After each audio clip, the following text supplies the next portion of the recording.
Neighborhood rules were rarely posted, yet everyone seemed to know when someone crossed the line. Americans born in the 1950s grew up during years when more daily life happened within sight of the people living nearby. That could mean a suburban tract, a row house block, an apartment courtyard, a small town street, or another close-knit setting. The customs were never identical, and they varied with region, class, housing type, local tradition, and the people sharing the space. Mid-century neighborhoods were also shaped by segregation and exclusion, so nostalgia should never be mistaken for a universally welcoming past. Still, many communities developed small expectations that made crowded sidewalks, narrow driveways, shared alleys, telephones, and casual visits easier to manage. Most were not laws, and few appeared in a handbook. They survived because neighbors noticed when somebody ignored them. For people who remember those years, the details can feel surprisingly specific. A knock at the side door, a busy line, a car at the curb. Here are 15 unwritten rules that often help define neighborhood life for Americans born in the 1950s. 1. Saying hello to people you passed on your own block. On many streets, walking past a familiar neighbor without any acknowledgement could feel more conspicuous than stopping for a moment. A greeting did not have to become a conversation. A simple hello, nod, or good morning was often enough. The point was recognition. You had seen the same face carrying groceries, sweeping steps, or heading toward work many times before. Children learned the pattern by watching adults exchange names, weather comments, and brief remarks near front walks and sidewalks. In denser city blocks, the greeting might happen on a stoop or outside an apartment entrance, rather than across a lawn. In newer suburbs, it might be offered while someone crossed a driveway, checked the mailbox, or walked toward a parked car. Nobody needed to pretend that every neighbor was a close friend. Courtesy could exist even between people who rarely visited. That distinction matters because older neighborhoods were not automatically more intimate, harmonious, or trusting than communities today. If somebody suddenly stopped returning greetings, others might notice long before they knew whether anything was actually wrong. The unwritten rule was modest but powerful. When you regularly shared a block, you usually recognized the people sharing it. 2. Knocking before entering a side yard or backyard. Front and back spaces often carried different meanings, even when there was no locked gate or tall privacy fence between them. A side path could look open, but walking straight through it without announcing yourself might still feel like entering private territory. Neighbors who knew one another well sometimes used side or kitchen doors, especially after years of familiarity and informal visiting. That privilege usually came from custom, not from assuming that every route around a house was open to everyone. A knock, a call from the walkway, or a brief wait near the house gave the family inside a chance to respond. In small lots and row house settings, the exact boundary looked different, but the idea of announcing yourself remained recognizable. Backyards were increasingly important family spaces in the post-war years, with patios, grills, gardens, and outdoor furniture moving private life behind the house. That made the transition from front space to back space socially meaningful in many communities, particularly in suburban neighborhoods. The rule was not that backyards were sealed off. It was that familiarity did not automatically erase the need to announce yourself. A small knock preserved something neighbors valued, even while living close together: the right to decide when private space became shared space. 3. Asking before cutting across someone else's lawn. A front lawn could look like the shortest route between two houses, especially when sidewalks curved farther than a child wanted to walk. Yet, many families treated the grass beside their home as property, to be crossed only with permission or established familiarity. Some homeowners cared intensely about new seed, flower borders, muddy patches, or simply the principle of keeping to the walk. Others barely minded and might wave children through every afternoon, which is why the rule depended so much on knowing the household. The safest custom was simple: use the sidewalk until the people living there made it clear that a shortcut was welcome. That expectation became especially visible in post-war suburbs, where front lawns helped define the space between house, driveway, and street. In older urban neighborhoods, the equivalent boundary might be a front garden, narrow areaway, stoop, or strip beside a row house. The issue was less about perfect grass than about recognizing that open-looking property was still someone else's space. Adults usually understood that permission could change when the ground was wet, a garden was planted, or guests were outside. The unwritten rule turned a few extra steps into a form of respect. Do not make someone else's property your path by assumption. 4. Knowing when not to call the house. Before answering machines, texting, and silent notifications, a telephone call announced itself to the whole household with a ringing bell. That made timing part of ordinary courtesy, because one caller could interrupt supper, wake someone, or pull a parent away from evening routines.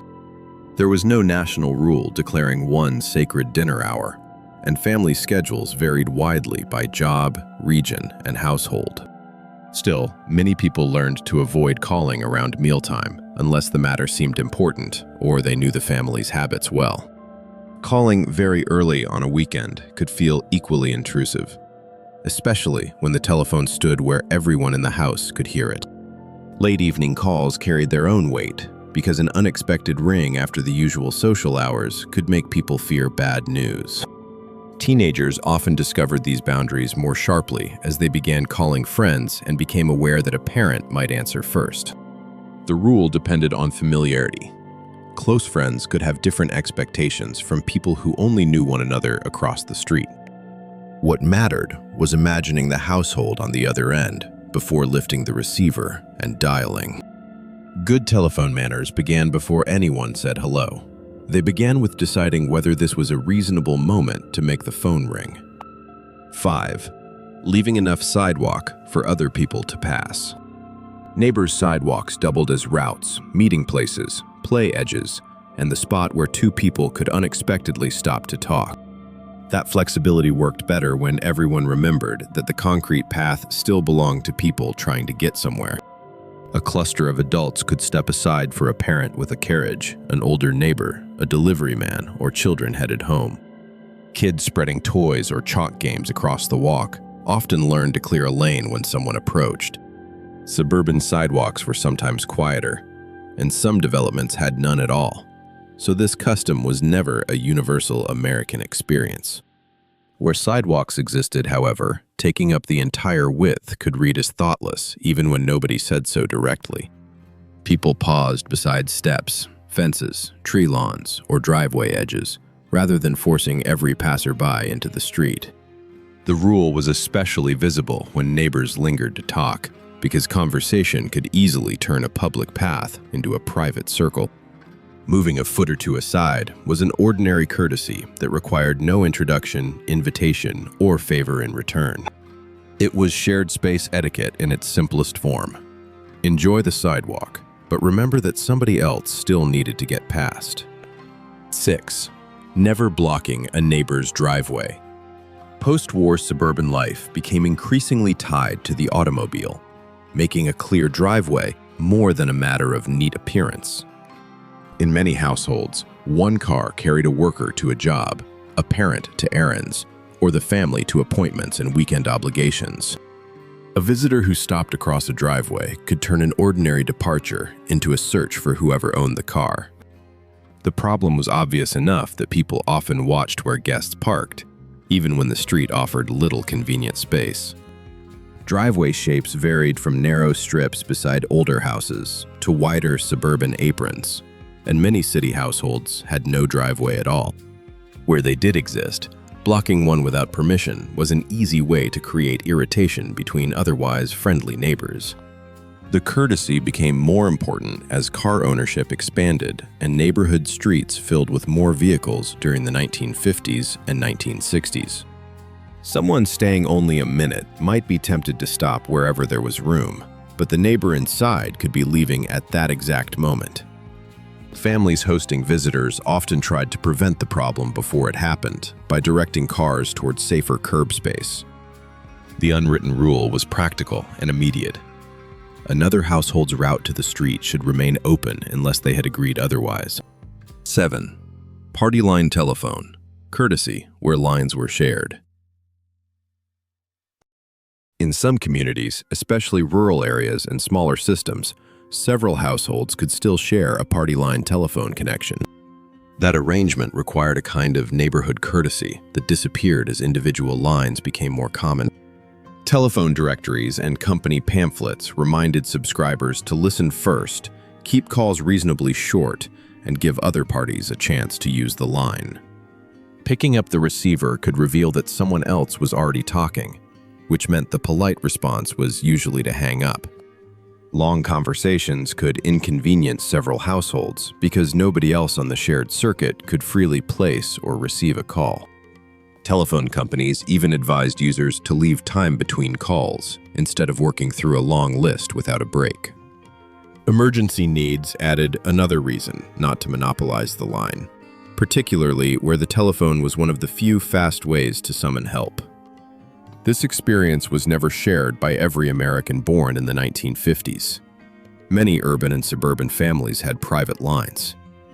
For those who did grow up with party service, however, the technology itself forced neighbors to negotiate patience, privacy, and access.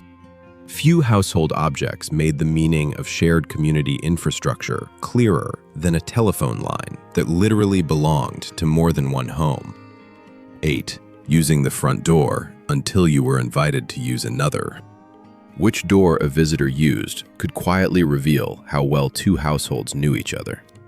For a first call or less familiar visit, the front door was often the safest and most formal choice. Close neighbors might eventually be told to use the side door, kitchen door, or another entrance that fit the family's daily routine.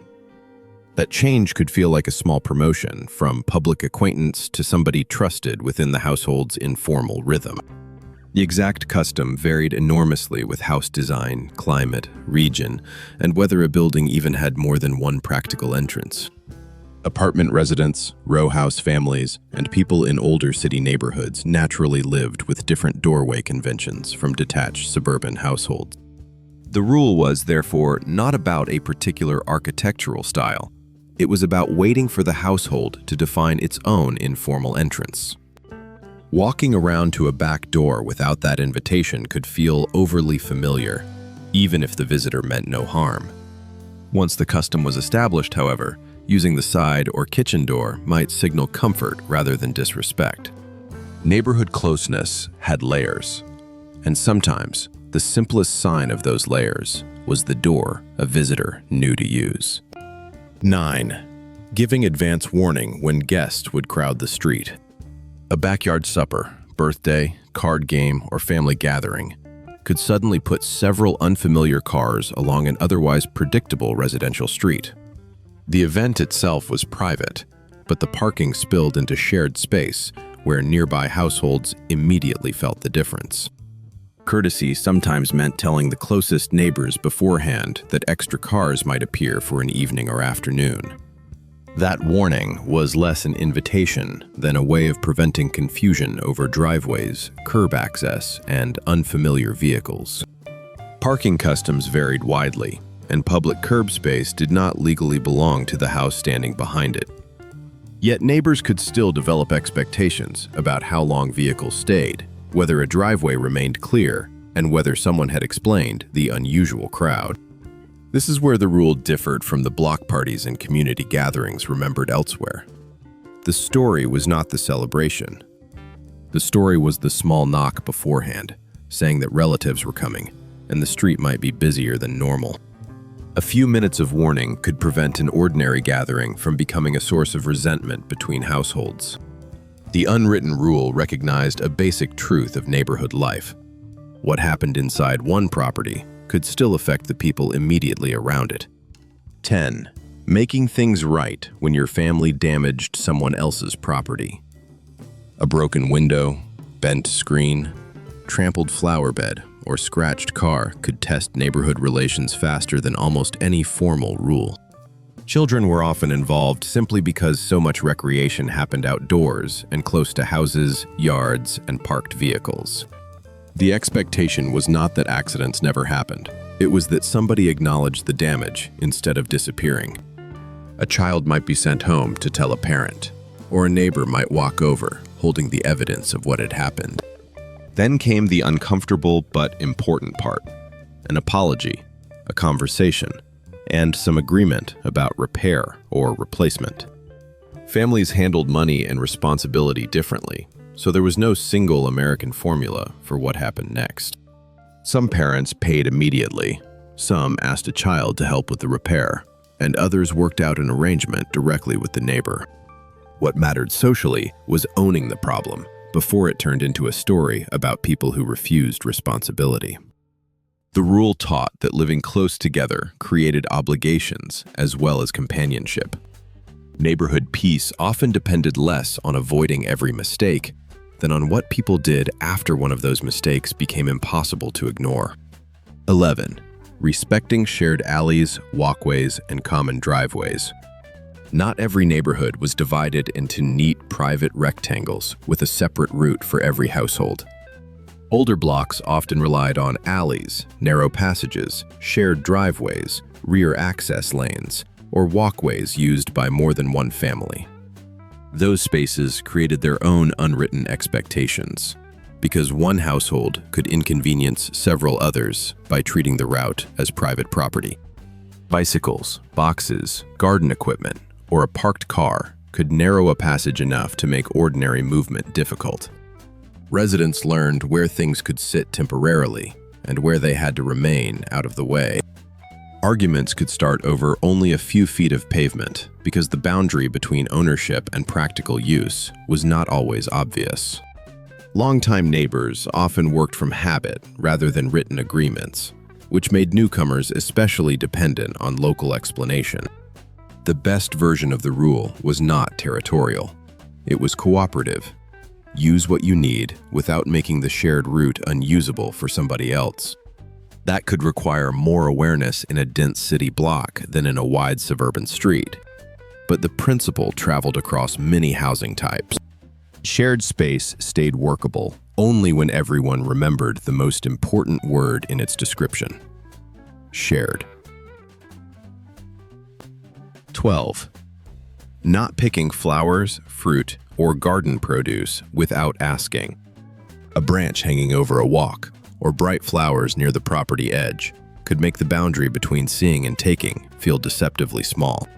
Children might be especially tempted by berries, apples, grapes, tomatoes, or blossoms growing within easy reach. But many households treated gardens and fruit trees as clearly private, even when part of the plant extended toward a neighbor's side. Permission could change everything. A neighbor who guarded a flower bed carefully might happily tell children to take fallen apples. The important part was allowing the person who tended the plant to make that choice. Urban households cultivated small plots, window boxes, side yards, and community spaces, so this was never only a suburban custom. Taking without asking could seem trivial to the person holding one flower, and surprisingly personal to the person who had grown it. Parents often used moments like these to explain property boundaries in a form children could actually see and touch. The rule did not require a fence, sign, or angry warning. It simply said that something growing close enough to reach was not automatically yours to pick. 13. Calling older neighbors Mr. or Mrs. until told otherwise. In many families, children and younger adults were expected to use Mr., Mrs., or Miss with older neighbors they did not know intimately. The custom varied by region, race, class, ethnic tradition, and family style, so it was never one national rule. Still, first names could imply a familiarity that some adults preferred to grant rather than have assumed. A child might know a neighbor for years and continue saying Mrs. Johnson or Mr. Miller because that was simply how the relationship had begun. Some adults quickly invited younger people to use a first name, while others kept the more formal address for decades. The title did not necessarily mean distance. a warmly familiar neighbor could still be addressed with formality. Parents sometimes corrected a first name slip immediately, especially when they wanted children to show respect to an older person. In apartment buildings and dense city blocks, those titles could become part of the everyday language of hallways, steps, and sidewalks. By the late 20th century, first name culture became more common in many settings, making the older formality more noticeable in memory. The unwritten rule was to let the older neighbor decide when familiarity had earned a less formal name. 14. Treating the front of the house as semi-public space. For many households, the front yard, stoop, steps, or sidewalk felt more public than the kitchen, backyard, or rooms behind the door. There was no single neighborhood dress code, and standards differed enormously by region, class, climate, age, and family custom. Even so, some people made a small distinction between what they wore around the house and what they wore where neighbors could easily see them. A robe, house dress, work shirt, undershirt, or gardening clothes might be perfectly ordinary in one community and draw comment in another. The point was less fashion than awareness that the front of the home faced a shared social world. Someone stepping outside to collect something, sweep the steps, or speak with a caller could suddenly become part of neighborhood public life. Older relatives were often the strongest guardians of these standards, although younger families did not always follow them as strictly. Urban stoops and apartment entrances created their own version of the same boundary, because private life met public circulation within only a few feet. The custom could feel fussy even at the time, which is one reason different generations remember it differently. At its core was a simple idea. The moment you stepped into the neighborhood-facing space, you were no longer completely inside your own house. 15. Knowing when a friendly visit was ending. Casual visiting worked best when both sides could end it without turning an ordinary goodbye into an awkward negotiation. Families developed familiar exit signals, glancing at the clock, standing up, gathering cups, or mentioning an early morning ahead. One familiar cue was the visitor or host shifting forward and saying some version of, "Well, I should let you get back to it." Nobody needed to announce that the visit had lasted exactly long enough. The social skill was recognizing when conversation had reached its natural stopping point and allowing the household to reclaim its evening. Children often missed those signals entirely and continued playing, while adults repeated goodbye phrases near the door. Adults could also stretch a farewell through several final stories, reminders, and remarks after coats were already in hand. That familiar delay is part of the memory, but so is the expectation that eventually a guest understood the cues. A neighborhood where people visited casually still depended on boundaries, because friendliness became tiring when nobody knew how to end a call. The last unwritten rule may have been the most useful of all. Closeness felt better when everyone knew how to give one another space again. Taken together, these customs reveal a neighborhood culture built less from grand traditions than from hundreds of small negotiations. They govern doors, lawns, telephones, sidewalks, driveways, windows, curbs, and the delicate distance between friendliness and intrusion. Some were practical responses to older technology or closer housing, while others were ordinary courtesies that still make sense today. None belonged to every American community, and remembering them should not erase the exclusions and conflicts that also shaped mid-century neighborhood life. But for many people born in the 1950s, the rules were learned through repetition rather than explanation. You knew which door to use when a call might be unwelcome, where a shortcut ended, and when someone else's space began. Neighbors did not have to be best friends for those habits to matter. In fact, the customs were often most useful precisely because people lived close together without sharing the same family, values, or routines. Perhaps that is why such small details remain vivid decades later. They taught people how to be near one another without assuming too much. And if you remember another unwritten neighborhood rule from your own street, It may be the one everyone around you once understood.